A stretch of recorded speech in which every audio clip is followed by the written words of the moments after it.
buenos días a todos. Mi nombre es el doctor Alan José Barracano y esta es la entrevista con el máster. En esta ocasión tengo el privilegio de entrevistar a dos leyendas de la cirugía maxilofacial, el doctor Alberto y el doctor Carlos. Muchas gracias por haber aceptado la invitación. Buenos días. Así como leyendas. Sí, no, todavía no. ¿Quién es el doctor Alberto? ¿Quién es? Bueno, el doctor Alberto González Rodríguez Serrano nació en la Ciudad de México, exactamente un día del dentista, un 9 de febrero de 1957, en la Ciudad de México. Pues ahí estuve toda mi infancia, que realmente considero que fue una infancia sensacional, ¿no?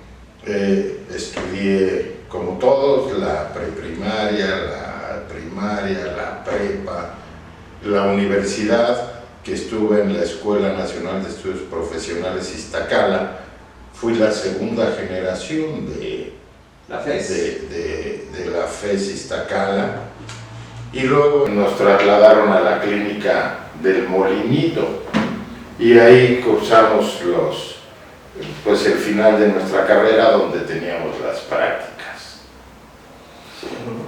Qué interesante. Sí, yo también soy chilango, desde 1960, y también todas mis épocas de estudiante, desde primaria, secundaria, prepa, universidad, me la pasé fantástico. Cada una de esas épocas para mí fue maravillosa. Y posteriormente entré a la Universidad Autónoma Metropolitana, de ahí soy egresado, y hice la especialidad en cirugía maxilofacial en el Hospital 20 de Noviembre del ISSSTE, de la Ciudad de México. ¿Qué música les gusta a ustedes? Hay otra, el rock. Rock, muy bien. Somos rockeros de corazón. Los Creedence, los Beatles, Boston, La gran época de los 80s del rock. las grandes bandas, ¿no? Chicago, okay. Sangre, Sudor y Lágrimas. No, bueno, Earth, Wind and Fire, bueno, ya lo Nos dije. tocó el filito de los Beatles, Ok, pero bueno, Sí, sigue escuchando. Todavía. Boston, o sea, no, creo que la mejor época de la música, afortunadamente, nos tocó. Porque hasta el rock en español también, Sí. ¿no? Mucho rock en español, Sí. sí, con Enrique Guzmán, con Alberto Vázquez, con... Uno de mis excuñados tocaba en la banda de Cristal de Acero. Entonces nos íbamos con ellos de fiesta y a todas las tocadas, que ya sabes, con el Tri, con todos esos rockeros. Los llevó a conocer entonces a Alex Lora. Sí. Sí, yo también los conocí. ¿Los conoció? Cuando eran Three Souls in My Mind. Sí. Pues él era de Tacuba. De Tacuba. Sí. Incluso me tocó ir a unos 15 años donde tocó él, en los de la doctora Norma. También recuerdo mucho que nos comentaba que conoció a José José. Sí, bueno, también era de la colonia, ahí en Clavería. Lo introdujo a la... No, pues él vivía en la calle de Texcoco, ahí en Clavería, hijo de músicos. Su papá, pues nos imaginamos que era músico porque siempre se bajaba del tranvía con su tololoche, y su mamá daba clases de piano y de canto. ¿Y llegó a irse algún día de fiesta con José José? Pues no muchas, pero sí tuve ocasión ya más grande de compartir con él. Y jugábamos fútbol juntos en un equipo que se llamaba Estudiantes de Clavería. ¿Cómo fue su llegada a Irapuato? Porque yo sé que son de Ciudad de México ambos. ¿Qué fue lo que los trajo aquí a la ciudad de Irapuato? Pues hasta aquí llegó la gasolina. Desde aquí. No, resulta que cuando estaba en la especialidad, en el último año, mi jefe de servicio le llegó una llamada de un ortodoncista de aquí de la ciudad de Irapuato pidiéndole que fuera a hacer terceros molares. Y entonces él dijo, no, yo que voy a andar yendo a Irapuato, ¿no? Y a ver quién quiere ir. Entonces un compañero mío, que es el doctor Edmundo Martínez, también cirujano maxilofacial, que fue director de la escuela de odontología de aquí de la UCI, dijo, mi abuelito es de allá, vamos. Y dentista, ¿no? Y dentista, sobre todo dentista, de los primeros dentistas de aquí de Irapuato. Sí. Y entonces pues, nos pusimos de acuerdo y cada fin de semana o cada 15 días veníamos a hacer cirugías de terceros molares durante yo creo que unos 8 meses. Y de ahí saliendo yo de la especialidad, me dieron una plaza en el Hospital Civil de aquí de Irapuato, porque me daban del ISSSTE, me daban en Acapulco, en Chiapas, en Zacatecas, y los climas de esos lugares no me gustaban. Entonces conseguí una plaza aquí en el Hospital Civil de Irapuato, y el clima es muy parecido al de la Ciudad de México y me encantó. Y desde entonces estoy aquí feliz. Feliz, exactamente. Ya casi son irapuatenses. Doctor, ¿y usted cómo llegó aquí a Irapuato? Pues también fue coincidencia. ¿Por qué? Porque nos fuimos invitados a un bautizo, ya ni me acuerdo. Bueno, a una fiesta que fue en Salamanca. Entonces ahí conocí al doctor José Antonio Garibay y él nos dijo, oigan, pues, ¿por qué no se vienen para acá? Aquí en Salamanca sí hay dentistas, pero pocos especialistas. Y entonces empezamos a valorar y dijimos, bueno. Tú y tu esposa, que también es dentista. Sí, mi ex esposa, la doctora Finkenthal. Entonces valoramos y dijimos, pues parece ser una buena opción. Y llegamos a Salamanca, ahí al Centro Médico de Salamanca. Y de ahí pusimos un consultorio en el Biblos, donde también coincidimos. Yo tenía consultorio ahí. Ahí en Biblos. Que en aquel entonces era el más famoso en ese hospital o esa clínica. No, era clínica. Es un edificio y había consultorios y había oficinas de otros contadores, de abogados, ginecólogos. Entonces pusimos el consultorio también aquí en Irapuato y poco a poco nos fue jalando Irapuato. Nos fue jalando hasta que pues ya decidimos establecernos aquí creo que fue en el 98. Me gustaría preguntarles cómo nació su amistad, porque todos nosotros como alumnos los vemos y son muy amigos. Hay duplas de leyenda como Lennon y McCartney, Batman y Robin. ¿Cómo surgió esta dupla, esta amistad? Bueno, pues realmente nos conocimos en la universidad.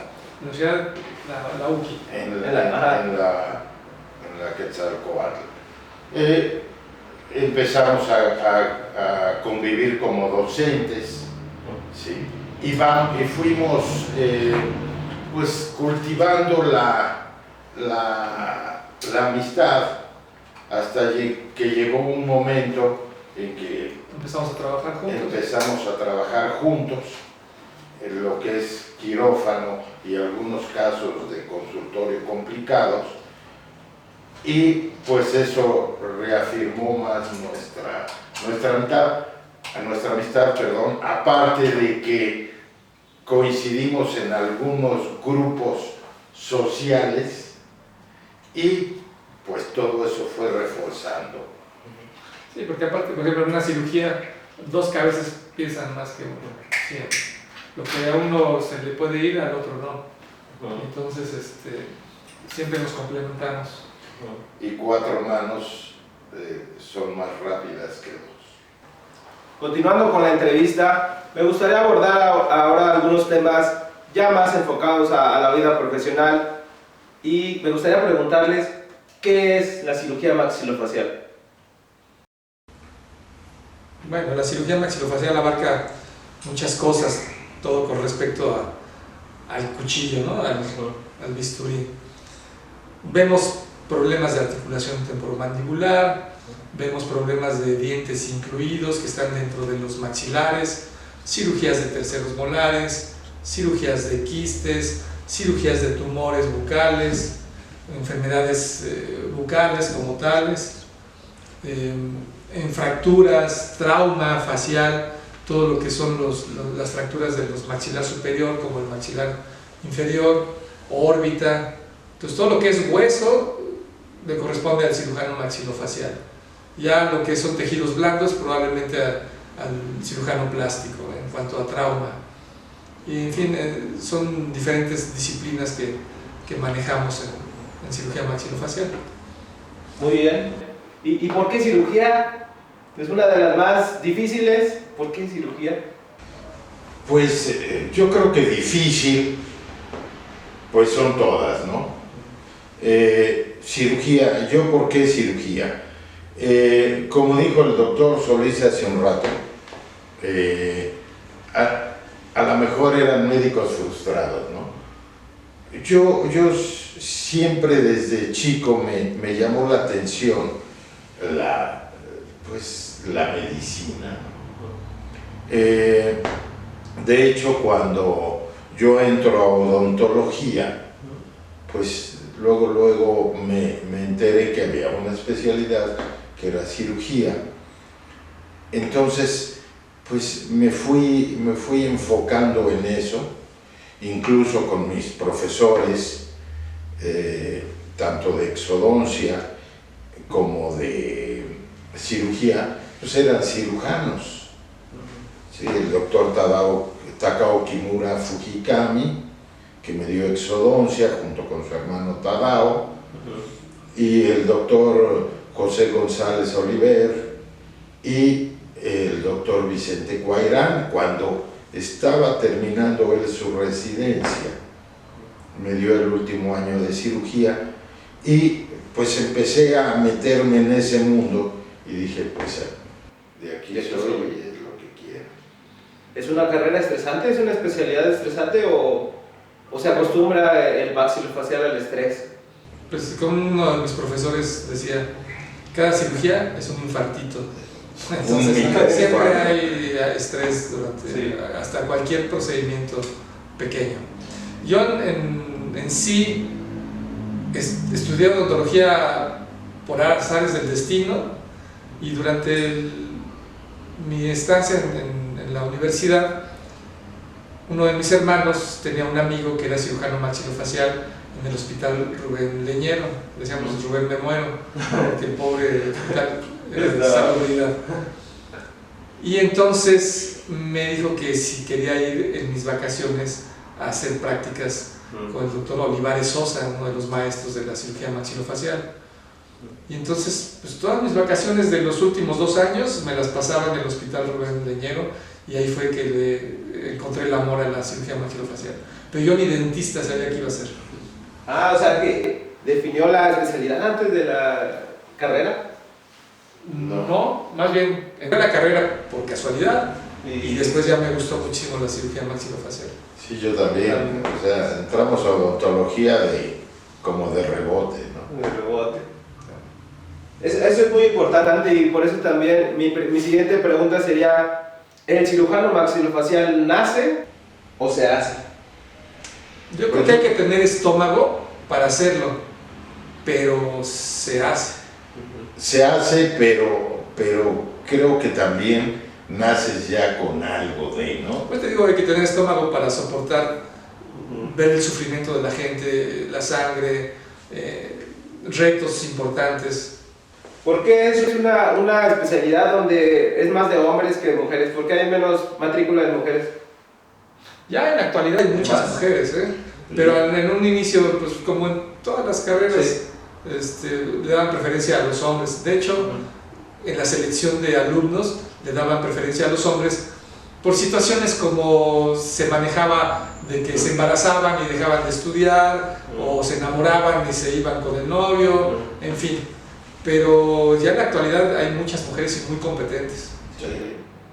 Sí, actualmente está creciendo mucho el mundo de la cirugía. Cuando ustedes llegaron aquí a Irapuato, ¿eran los únicos maxilofaciales o había más maxilos en Irapuato? Bueno, todavía está el doctor Gerardo Álvarez. El doctor Gerardo Álvarez. Bucal, Sí. y también estaba un doctor que estaba con el doctor Porras, Sí. que ya falleció. Yo recuerdo mi primer acercamiento que tuve con ustedes, pues sí fue en la universidad. En el caso del doctor Alberto, en aquel entonces íbamos en primer semestre y nos daba clases el doctor Sosa de León. Pero se retiró, no terminó el semestre y entonces le hablaron de urgencia al doctor Alberto. Doctor Alberto, necesitamos que se haga cargo de este grupo, y más o menos como un poco menos de la mitad lo retomó, y ahí fue cuando nos dio clases de anatomía humana en esa época. Y el doctor Carlos, toda la vida viéndolo también ahí en la universidad, era el doctor que hacía las cirugías más rápido, porque en la mañana, a las 7 de la mañana iniciaban, entregaban expedientes. A ver, te falta este instrumental, este está mal, la clasificación me la hiciste mal, dale cita a la siguiente semana. Y luego, ya que te autorizaba, ahora sí, anestésialo. Y luego ya estaban todos preparados, se paraba el doctor y 1, 2 minutos, 1 minuto, el que sigue y rápido. Yo fue mi primer acercamiento que tuve con ustedes, y a nombre de toda una generación mía, yo les puedo decir que ustedes son unos íconos, una meta a seguir. Es cierto que ahorita bueno les quiero preguntar a ustedes, pero ¿por qué todos los estudiantes de odontología quieren ser maxilofaciales en cierto momento y todos queremos estudiar cirugía maxilofacial? Pues no sé, pero de los que yo conozco, el único exalumno que es cirujano es el doctor Francisco Fuentes, que está en Salamanca. Sí. Sí. ¿Egresado de la universidad? Egresado de la UQI, sí. Y es el único. ¿Tú conoces alguno? Ahorita no me llegan a la memoria ninguno. Pero... Sí, muchos dicen que quieren hacer cirugía. Pues mi teoría es de que a lo mejor son médicos frustrados que estudiaron odontología y luego ya algo más cercano a la medicina, o sea, la cirugía. La cirugía. Porque realmente un cirujano maxilofacial es un híbrido, es odontólogo y también tiene que ser mucho de médico, porque todo el entrenamiento es intrahospitalario. Entonces haces residencia como cualquier especialidad médica. De los 4 años que estuvimos, pasas 4 años dentro del hospital, viviendo en el hospital. El primer día que llegué a mi especialidad me dijeron, dale a tu mamá una foto tuya del tamaño natural para que te tenga ahí, porque no te va a ver. No te va a ver. La vida del cirujano pasa por varias etapas, y dicen los libros que el cirujano cuando recién es egresado tiene muchas ganas de operar y que quiere operar, pero llega a cierto momento a lo mejor de experiencia y de madurez donde disminuye un poco esas ganas de operar porque a lo mejor ya se operó. Bueno, eso es lo que dicen los libros, pero me gustaría preguntarles a ustedes, en base a su experiencia y trayectoria, ¿esto es cierto o qué nos pueden comentar con respecto a eso? Pues creo que las ganas de operar no se quitan. Lo que vas adquiriendo, como lo dijiste, es experiencia. Entonces, cuando sí termina uno, pues trae uno el cuchillo caliente y quiere operar todo. Pero vas aprendiendo, la vida te va golpeando, ¿no? Y te va enseñando. Entonces, te vuelves no selectivo, Pero más cauto. pero sí más cauto. Entonces, pues no hay que operar por operar, ¿no? Se dice que la mejor cirugía es la que no se hace. O sea, sí, Porque, como... pues otros tratamientos que a lo mejor pueden evitarte la cirugía, y eso es lo que uno tiene que estar pensando. Y con respecto a los terceros molares, hablando de los terceros molares, ¿hay terceros molares imposibles? Pues no sé si imposibles. ¿Tú qué opinas? Yo digo que hay terceros molares que definitivamente yo he decidido, por la experiencia, pues no extraer, porque si ponemos en una balanza beneficios y perjuicio para el paciente, ¿sí? Un tercer molar que está ahí, que ya lleva 20, 30 años, que no está causando ningún problema, ¿para qué extraerlo? ¿Sí? Entonces, lo vas a extraer, sí, vas a tener que quitar mucho hueso, le va a ir mal al paciente. ¿Para qué? Si realmente no tenía problemas. Pero muchos, como hallazgos radiográficos, no, tercer molar retenido, Quiste. ¿sí? Quítelo. No, el quiste se ve. Si hay un quiste, obviamente, pues también tienes que valorar, ¿no? Porque hemos operado quistes dentígeros, el último fue un queratoquiste, donde decidimos dejar el tercer molar. ¿Por qué? Porque si hubiésemos tratado de extraer el tercer molar, fractura la mandíbula. Entonces, se quita el quiste, pero se deja el tercer molar. O sea, son decisiones que se toman muchas veces en el momento, y te digo, dos cabezas piensan más que una. Yo creo que esas decisiones también te las da la experiencia, ¿no? Porque a veces no es lo mismo que ustedes como lo están narrando. A lo mejor un joven egresado de cirugía, pues hay muchos pacientes de diferencia, muchas cirugías después, como actualmente ustedes tienen más experiencia. Esta experiencia, ¿ustedes qué le dirían al cirujano de hace 20 años, ustedes mismos? O sea, si ustedes se ven en un espejo hace 20 años, ¿qué le dirían? Yo no le cambiaría nada. Igual, sí.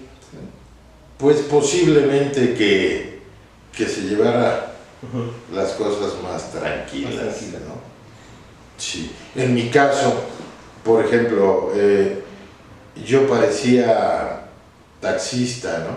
¿Por qué taxista? Porque iba a un lado, andaba yo por todo el estado, ¿no? Operando entonces. Sí, hasta que realmente pues tuve un evento y me dijo el cardiólogo, o le bajas o le bajas, ¿no? Entonces, pues sí, yo le diría, llévatela un poquito más tranquila. La ansiedad, el estrés, pues es una situación que nos acontece a todos ya hoy día, pero el cirujano maxilofacial llega a tener más estrés que otras especialidades. Pues probablemente por la situación de que nos llegan casos muy difíciles, sobre todo pacientes que están muy comprometidos, que tienen infartos, que tienen problemas renales, que tienen problemas de hígado. Entonces todos esos pacientes siempre nos llegan a nosotros, porque el dentista general pues sí le rehuye un poco a todos esos retos, ¿no? Y siempre es estrés.